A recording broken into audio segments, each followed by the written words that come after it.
ನಮಸ್ಕಾರ ಸ್ನೇಹಿತರೆ, ಎಲ್ಲರಿಗೂ ವಿಜಯಪುರ ಫುಡ್ಸ್ಗೆ ಸ್ವಾಗತ. ಇವತ್ತಿನ ನಮ್ಮ ರೆಸಿಪಿ ಒಂದು ಜ್ಯೂಸಿ ಮತ್ತು ಕ್ರೀಮಿಯಾಗಿ ಮಾಡಿರುವಂತಹ ಗಾಜರ್ ಕಾ ಹಲ್ವಾ ಅಗದಿ ಸರಳ ರೀತಿ ಒಳಗೆ ಹೆಂಗೆ ಮಾಡೋದಂತೇಳಿ ನಿಮ್ಮ ಜೊತೆಗೆ ಶೇರ್ ಮಾಡ್ತೀನಿ. ಅಗದಿ ಈಗ ಗಜ್ರಿದು ಸೀಸನ್ ಐತಿ, ಸೊ ನೀವು ತೊಗೊಂಬಂದು ಈ ರೀತಿ ಹಲ್ವಾ ಮಾಡಿಕೊಡ್ರಿ, ಮನೆ ಒಳಗೆ ಎಲ್ಲರೂ ಇಷ್ಟಪಟ್ಟು ತಿಂತಾರಂತಲೇ ಹೇಳ್ಬೋದು. ಸೊ ರೆಸಿಪಿ ಸ್ಟಾರ್ಟ್ ಮಾಡೋಕ್ಕಿಂತ ಮುಂಚೆ ನನ್ನ ಚಾನಲ್ ಇನ್ನವರೆಗೂ ಯಾರಾದರೂ ಸಬ್ಸ್ಕ್ರೈಬ್ ಮಾಡ್ಕೊಂಡಿರಲಿಲ್ಲ ಅಂದರೆ ಪ್ಲೀಸ್ ಸಬ್ಸ್ಕ್ರೈಬ್ ಮಾಡ್ಕೊರಿ, ಲೈಕ್ ಮಾಡಿರಿ, ಶೇರ್ ಮಾಡಿರಿ. ನಾನು ಯಾವುದೋ ಹೊಸ ವಿಡಿಯೋ ಹಾಕಿದ್ರು ನಿಮ್ಗೆ ಅದರದ್ದು ನೋಟಿಫಿಕೇಷನ್ ಬರ್ತೈತೆ ಅಂತ ಹೇಳ್ತಾ ಇವತ್ತಿನ ರೆಸಿಪಿ ಸ್ಟಾರ್ಟ್ ಮಾಡೋಣ. ಮೊದಲಿಗೆ ನಾನಿಲ್ಲಿ 1 kg ಅಷ್ಟು ಹೆಚ್ಚು ಕಮ್ಮಿ 1 kg ಒಂದು ಸ್ವಲ್ಪ ಕ್ಯಾರೆಟ್ ಕಡಿಮೆ ಇತ್ತು, 1 kgಕ್ಕಿಂತ ಒಂಚೂರು ಕಮ್ಮಿ ತೊಗೊಂಡಿನಿ. ಎಲ್ಲ ನೀಟಾಗಿ ತೊಳೆದಿಟ್ಕೊಂಡಿನಿ ನೋಡಿರಿ. ಈ ರೀತಿ ತೊಳೆದಿಟ್ಕೊಂಡು ಆದಮೇಲೆ ನೀವು ಇದನ್ನು ಒಂದೊಂದಾಗಿ ಚೆಂದಾಗಿ ಹೆರ್ಚು ಮಣೇಲಿ ಹೆರ್ಚಿಟ್ಕೊರಿ. ನನ್ನ ಕಡೆ ಇದು ಸಣ್ಣದು ಹೆರ್ಚು ಮಣಿ ಇತ್ತು, ದೊಡ್ಡದಿತ್ತು, ಬಟ್ ನನಗೆ ಇದು ಕಂಫರ್ಟೇಬಲ್ ಆಗ್ತೈತೆ ಅಂತೇಳಿ ನಾನು ಇದರಿಂದ ಕ್ಯಾರೆಟನ್ನು ಈ ರೀತಿಯಾಗಿ ಹೆರ್ಚಿಟ್ಕೊಂಡಿನಿ. ಸೊ ಗಾಜರ್ ಕಾ ಹಲ್ವಾ ಮಾಡೋದ್ರೊಳಗೆ ಬಿಗ್ ಟಾಸ್ಕ್ ಏನಪ್ಪ ಅಂತಂದ್ರೆ ಗಜ್ರಿ ಹೆರ್ಚೋದನ್ನ ಒಂದು ದೊಡ್ಡ ಕೆಲಸ ನೋಡಿರಿ. ಮನೆ ಒಳಗೆ ಯಾರಾದರೂ ನಿಮಗೆ ಸಹಾಯಕ್ಕಿದ್ರೆ ಅಂದರೆ ನೀವು ಅವ್ರ ಹೆಲ್ಪ್ ತೊಗೊಂಡು ಈಸಿಯಾಗಿ ಗಾಜರ್ ಕಾ ಹಲ್ವಾ ನೀವು ಮಾಡ್ಕೊಡ್ಬೋದು ನೋಡಿರಿ. ಇದು ಒಂದು ದೊಡ್ಡ ಬ್ಯಾಸರ ಕೆಲಸ ನೋಡಿರಿ. ಯಾರಾದರೂ ಹೆರ್ಚಿ ಕೊಟ್ರೆ ಅಂದರೆ ಫಟಾಫಟ್ ಆಗಿ ನಾವು ಕ್ಯಾರೆಟ್ ಹಲ್ವಾನ ಮಾಡಿಕೊಡ್ಬೋದು ಸ್ನೇಹಿತರೆ. ಸೊ ಈ ಹಲ್ವಾ ನಾನು ಯಾವ ರೀತಿ ನಿಮಗೆ ಮಾಡಿ ತೋರ್ಸಾತೀನಲ್ಲ, ಇದನ್ನು ಒಂದು ನೀವು ಎಷ್ಟು ದಿನ ಇಟ್ಟರು ಇದು ಕೆಡಂಗಿಲ್ಲ. ಒಂದು 4-5 ದಿನ ಇಟ್ಕೊಂಡು ಆರಾಮಾಗಿ ತಿನ್ಬೋದು. ಯಾವುದೇ ರೀತಿ ಹಲ್ವಾ ಮಾಡ್ಬೇಕಾದ್ರೆ ಅದು ನೀರು ಬಿಡಬಾರ್ದು. ನೀರು ಬಿಡ್ತಂದ್ರೆ ಹಲ್ವಾದ ಟೇಸ್ಟ್ ಚಲೋ ಬರಂಗಿಲ್ಲ ನೋಡಿರಿ. ಮಸ್ತ್ ಜಿಗುಟ್ಟಾಗಿ 1 ಎಳೆ ಪಾಕ್ನಾಗ ಮಾಡಿರುವಂಥ ಹಲ್ವಾ ನೀವು ತಿಂದು ನೋಡಿರಿ, ಮಸ್ತ್ ಅಂದ್ರೆ ಮಸ್ತ್ ಆಗ್ತೈತಿ. ಸೊ ನೋಡಿರಿ, ನಾನು ಅಷ್ಟು ಕ್ಯಾರೆಟ್ ಏನು ತೊಗೊಂಡಿದ್ದಲ್ಲ ಅದನ್ನು ಈ ರೀತಿ ಹೆರ್ಚಿಟ್ಕೊಂಡಿನಿ. ಸಾಧ್ಯವಾದಷ್ಟು ನೀವು ಇದನ್ನು ನಾನ್ ಸ್ಟಿಕ್ ಪ್ಯಾನ್ನಾಗ ಮಾಡಿರಿ. ನಾನ್ ಸ್ಟಿಕ್ ಪ್ಯಾನ್ನಾಗ ಮಾಡೋದ್ರಿಂದ ಏನಾಗ್ತೈತಲ್ಲ, ಹೊಳತನ ನಾವು ಎಷ್ಟೇ ಬಿಸಿ ಮಾಡಿದ್ರು ಅದು ತಳ ಹತ್ಕೊಂಡಂಗಿಲ್ಲ, ಈಸಿಯಾಗಿ ಫಾಸ್ಟಾಗಿ ಹಲ್ವಾ ನಮ್ಮದು ರೆಡಿ ಆಗಿಬಿಡ್ತೈತಿ ಸ್ನೇಹಿತರೆ. ಸೊ ನೋಡಿರಿ, ನಾನು ತೊಗೊಂಡಿರುವಂತಹ ತುರಿದಿಟ್ಕೊಂಡಿರುವಂತಹ ಗಜ್ರಿನ ನಾನು ಎಲ್ಲನೂ ಕಂಪ್ಲೀಟಾಗಿ ಜಸ್ಟ್ ಒಂದು 5-10 ನಿಮಿಷ ನೀವು ಡ್ರೈನನ್ನು ಬಿಸಿ ಮಾಡ್ಕೋಬೇಕಾಗ್ತೈತಿ. ಇದ್ರೊಳಗೆ ಏನೂ ಆ್ಯಡ್ ಮಾಡೋಕ್ಕೆ ಹೋಗಬೇಡ್ರಿ, ಬರೀ ಹಂಗೆ ಅದ್ರೊಳಗೆ ನೀರಿನ ಅಂಶ ಎಲ್ಲ ಹೋಗುವವರೆಗೂ ನಾವು ಅದನ್ನು ಬಿಸಿ ಮಾಡ್ಕೋಬೇಕಾಗ್ತೈತಿ. ಯಾವುದೋ ಒಂದು ಚಲೋ ರೆಸಿಪಿ ಮಾಡಬೇಕಪ್ಪ ಅಂತಂದ್ರೆ ನೋಡಿರಿ, ಭಾಳ ಪೇಷನ್ಸಿಂದ ಮಾಡಬೇಕಾಗ್ತೈತಿ, ಆಮೇಲೆ ಟೈಮ್ ತೊಗೋತೈತಿ.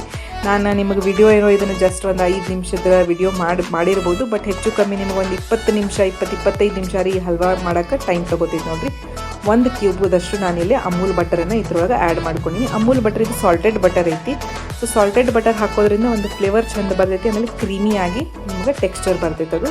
ಸೊ ನೋಡಿರಿ, 1 ಚಮಚದಷ್ಟು ನಾನು ಮನೆ ಒಳಗೆ ಮಾಡಿರುವಂತಹ ತುಪ್ಪನ ಆ್ಯಡ್ ಮಾಡ್ಕೊಂಡಿನಿ. 1 ಚಮಚ ತುಪ್ಪ, ಆಮೇಲೆ 1 ಕ್ಯೂಬ್ ಬಟರನ್ನು ಹಾಕ್ಕೊಂಡಿನಿ.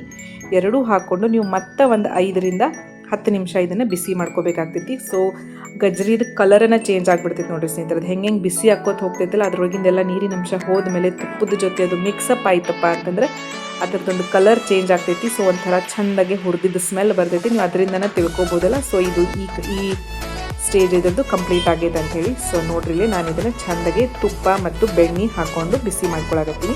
ಸೊ ಆದಷ್ಟು ನೀವು ಅಮೂಲ್ ಬಟರ್ನ ಆ್ಯಡ್ ಮಾಡ್ಕೊರಿ. ಮನೆ ಒಳಗೆ ಮಾಡಿರುವಂತಹ ಬೆಣ್ಣೆ ಇದ್ರೊಳಗೆ ಆ್ಯಡ್ ಮಾಡಬೇಕು, ಯಾಕಂದ್ರೆ ಒಂಥರ ಸ್ಮೆಲ್ ಬರೋ ಚಾನ್ಸಸ್ ಇರ್ತೈತಿ. ಸೊ ನೋಡಿರಿ, ಈ ಸ್ಟೇಜ್ ಇಷ್ಟು ರೆಡಿ ಆದಮೇಲೆ ಹೆಚ್ಚು ಕಮ್ಮಿ ಒಂದು 5-10 ನಿಮಿಷ ನೀವು ಇದನ್ನು ಬಿಸಿ ಮಾಡ್ಕೋಬೇಕು. ಇದು ಇಷ್ಟೆಲ್ಲ ಬಿಸಿ ಆದಮೇಲೆ ಇದ್ರೊಳಗೆ ಮನೆ ಒಳಗನ ಮಾಡಿರುವಂತಹ ಒಂದು ಮನೆ ಒಳಗೆ ಹಾಲು ಇರ್ತೈತಿ, ಜಾಸ್ತಿ ಹಾಲನ್ನು ಆ್ಯಡ್ ಮಾಡೋಕ್ಕೆ ಹೋಗಬೇಡ್ರಿ. ಜಸ್ಟ್ ಹಾಲು ಒಳಗೆ ಇರುವಂತಹ ಕೆನೆ ನೀವು ಇದ್ರೊಳಗೆ ಆ್ಯಡ್ ಮಾಡಿಕೊಂಡ್ರೆ ಸಾಕು. ನಾನಿಲ್ಲಿ 1.5 ಲೀಟ್ರ್ ಹಾಲಿಂದ ಕೆನೆ ಇದ್ರೊಳಗೆ ಆ್ಯಡ್ ಮಾಡ್ಕೊಂಡು ನೋಡಿರಿ, ಒಂದು 2-3 ಚಮಚದಷ್ಟು ಕೆನೆ ಹಾಕ್ಕೊಂಡಿನಿ. ಒಂದು 4 ಚಮಚದಷ್ಟು ಹಾಲನ್ನು ಅಷ್ಟೇ ಆ್ಯಡ್ ಮಾಡ್ಕೊಂಡಿನಿ. ಒಬ್ಬೊಬ್ರು ಏನು ಮಾಡ್ತಾರೆ, ಫುಲ್ ಒಂದೊಂದು ಬಟ್ಲ ಹಾಲು ಹಾಕಿ ಹಾಲೊಳಗೆ ಕುದಿಸ್ಬಿಡ್ತಾರೆ ನೋಡಿರಿ ಸ್ನೇಹಿತರೆ, ಅದು ಒಟ್ಟು ಚಲೋ ಆಗಂಗಿಲ್ಲ. ಸೊ ಈ ರೀತಿ ನೀವು ಜಸ್ಟ್ ಬರೀ ಕೆನೆನ ಆ್ಯಡ್ ಮಾಡ್ಕೊರಿ. ಆ್ಯಡ್ ಮಾಡ್ಕೊಂಡಾದ್ಮೇಲೆ ಇದನ್ನೆಲ್ಲ ಚೆಂದಾಗಿ ಒಂದು ರೌಂಡ ಮಿಕ್ಸ್ ಮಾಡ್ಕೊರಿ. ಇದೆಲ್ಲ ಮಿಕ್ಸ್ ಆದಮೇಲೆ ಕಂಪ್ಲೀಟಾಗಿ ಅದು ಮೆತ್ತಗಾಗ್ಬಿಡ್ತೈತೆ. ಅದೇನು ಹುರಿದಿರ್ತಿರಲ್ಲ, ನೀವು ಹುರಿದಿದ್ದ ಗಜ್ರಿ ಹಾಲು ಕೆನೆ ಹಾಕಿದ್ಮೇಲೆ ಮೆತ್ತಗಾಗ್ಬಿಡ್ತೈತಿ. ಅದ್ರ ಒಳಗನೆ ನಾನಿಲ್ಲಿ ಹೆಚ್ಚು ಕಮ್ಮಿ ಒಂದು 2 ಬಟ್ಟಲ್ದಷ್ಟು ಸಕ್ಕರೆನ ಇದ್ರೊಳಗೆ ಆ್ಯಡ್ ಮಾಡ್ಕೊಂಡಿನಿ. ಈ ಥರ ಸಕ್ಕರೆ ಹಾಕೊಂಡ್ಮೇಲೆ ನೀವೆಲ್ಲ ಇದನ್ನು ಚೆಂದಾಗಿ ಮಿಕ್ಸ್ ಮಾಡ್ಕೋಬೇಕು. ಇದು ನೋಡಿ, ಈ ರೀತಿ ಮಿಕ್ಸ್ ಮಾಡ್ಕೋಬೇಕು. ಮೇನ್ ಇದೇ ಇರುತ್ತೆ ನೋಡಿರಿ, ಸಕ್ಕರೆ ಹಾಕಿದ್ಮೇಲೆ ನಾವೇನು ಕುದಿಸ್ತೀವಲ್ಲ, ಆ ಕುದಿಸೋದನ್ನು ದೊಡ್ಡ ಮಹತ್ವ ಐತಿ. ನಾನಿಲ್ಲಿ ಬಾದಾಮ್ ಮತ್ತು ಗೋಡಂಬಿನ ಈ ರೀತಿ ಪುಡಿ ಮಾಡಿ ಹಾಕ್ಕೊಂಡಿನಿ. ಆಮೇಲೆ ಒಂದು ಚಿಟಿಕೆದಷ್ಟು ಯಾಲಕ್ಕಿ ಪೌಡರ್ನ ಇದ್ರೊಳಗೆ ಆ್ಯಡ್ ಮಾಡ್ಕೊಂಡಿನಿ. ನಿಮ್ಗೆ ಇದು ಇಷ್ಟ ಇರಲಿಲ್ಲ ಅಂತಂದರೆ ನೀವು ಸ್ಕಿಪ್ ಮಾಡ್ಬೋದು. ಸೊ ನೋಡಿರಿ, ಒಬ್ಬೊಬ್ರು ಏನು ಮಾಡ್ತಾರೆ, ಸಕ್ಕರೆ ಹಾಕಿ ಅದು ಒಂದು ಚೂರು ಕರಗಿದ ತಕ್ಷಣ ಗ್ಯಾಸ್ ಆಫ್ ಮಾಡಿಬಿಡ್ತಾರೆ. ಆ ರೀತಿ ಮಾಡೋದ್ರಿಂದ ಏನಾಗ್ತೈತಿ, ಗಜ್ರಿ ಹಲ್ವಾ ನೀರು ಬಿಡ್ತೈತಿ. ನೀರು ಬಿಟ್ಟ ಮೇಲೆ ಅದರದ್ದು ಟೇಸ್ಟ್ ಒಟ್ಟು ಚಲೋ ಬರೋಂಗಿಲ್ಲ.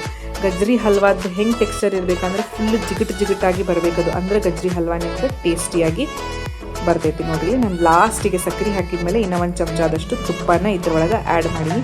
ಸ್ನೇಹಿತರೆ, ಸಕ್ಕರೆ ಹಾಕಿದ್ಮೇಲೆ ನೀವು ಸಣ್ಣ ಉರಿ ಒಳಗೆ ಒಂದು ಮಿನಿಮಮ್ 15 ನಿಮಿಷ ನೀವು ಇದನ್ನು ಬಿಸಿ ಮಾಡ್ಕೋಬೇಕು.